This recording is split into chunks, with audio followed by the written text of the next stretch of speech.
শতকোটি প্রণাম জানিয়ে আমার সকল ভক্তিমতী মায়েদের ও বাবাদের চরণে প্রণাম জানিয়ে আমি একটুখানি আমার হরিচাঁদ ঠাকুরের বিষয়ে আলোচনা করছি।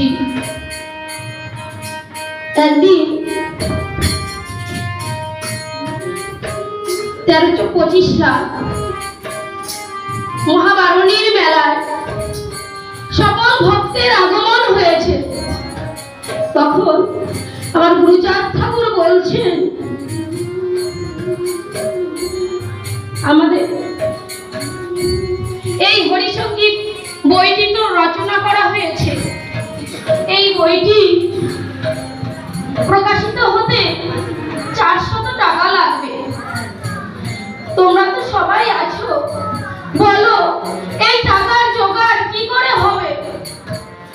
যখন এই কথা আমার গুরুচাঁদ ঠাকুর বলেছেন, তখন সকল ভক্তগণ মাথা নিচু করে বসে আছে।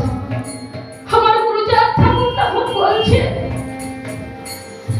তাহলে কি আমার বাবা লেখায় এই হরিসঙ্গীত বইটি প্রকাশিত হবে না? এই কথা শুনে সকল ভক্তরা তখনও মাথা নিচু হয়ে বসে আছে।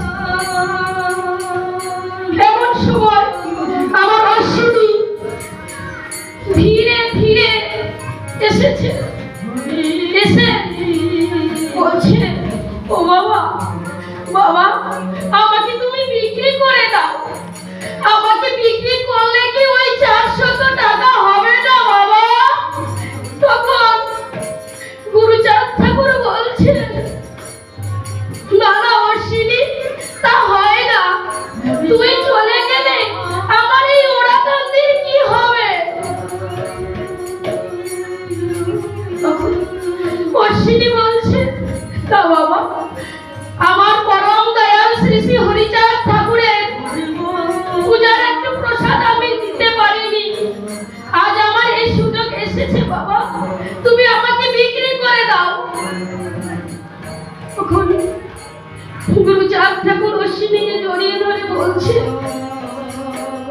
অশ্বিনী, তুই কি কখনো শুনেছিস কোনো বাবা তার ছেলেকে বিক্রি করে দিতে পারে?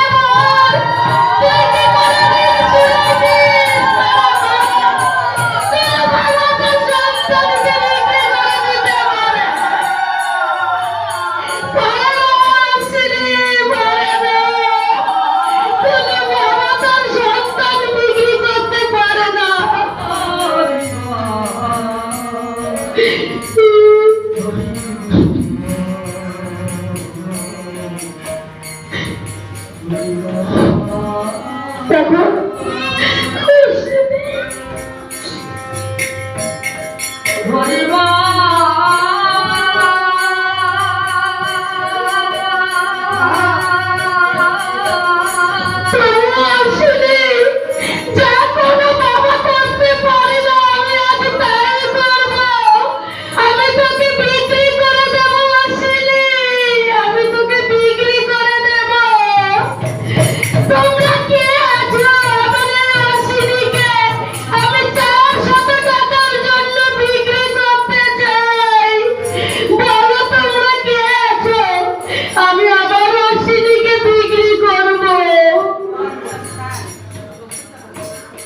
তখন যশোরের আনন্দী বুড়ি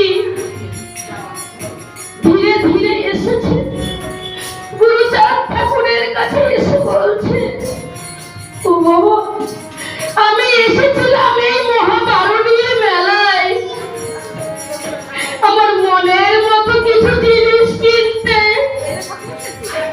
আমি এই মেলায় আমার মনের মতো জিনিস আমি অশ্বিনীকে ছাড়া আর কিছুই পাইনি বাবা।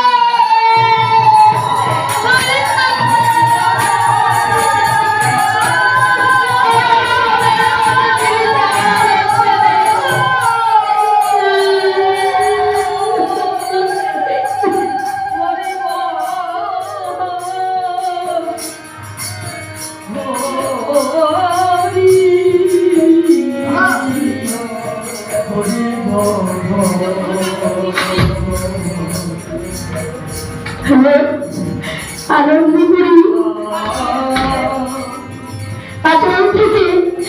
সত্যি দাদা বের করে গুরুচাঁদ ঠাকুরের হাতে দিয়েছে। এমতো অবস্থায় আমার মাতা সত্য বাবা পাগলের মতো ছুটে এসেছেন, এসে বলছেন গুরুচাঁদের পায়ে ধরে, প্রভু এ তুমি কি করলে, প্রভু এ তুমি কি করলে, আমার অশ্বিনীকে তুমি বিক্রি করে দিলে, তুমি আমার পুত্র শশিভূষণকে বিক্রি করে দাও, কিন্তু আমার অশ্বিনীকে তুমি বিক্রি করো না, আমার অশ্বিনীকে বিক্রি করো না।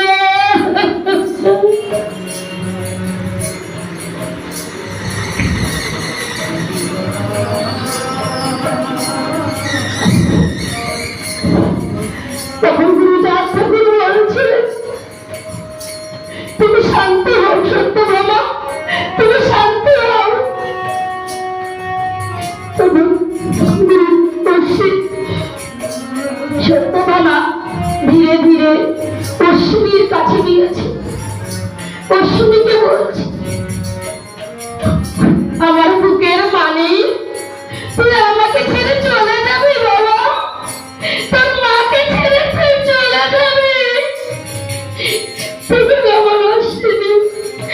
মাতা সত্য বাবাকে জড়িয়ে ধরে বলছে, অমন করে তুমি কান্না করো না মা, তুমি কান্না করলে যে আমি যেতে পারবো না, তুমি কান্না করো না।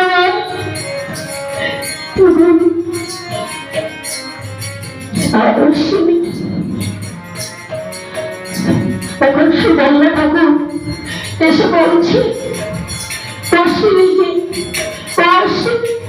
অশ্বিনী দাদা তুমি কি সত্যি এই শ্রীরাম ছেড়ে চলে যাবে? অশ্বিনী দাদা আমি তোমাকে ছাড়তে পারবো না, তুমি আমার এই হৃদয় ছেড়ে চলে যাবে, তাই তো আমার অশ্বিনী। এই বলে তখন আমার সুবর্ণা ঠাকুর অশ্বিনীর কোলে ঝাঁপিয়ে পড়ে আমার অশ্বিনী গান ধরে।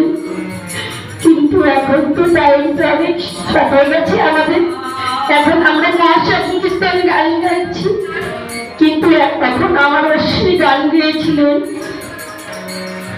হরি ভজব কি আর তোমার, কিন্তু আমরা এখন মহাসংকীর্তন গানটি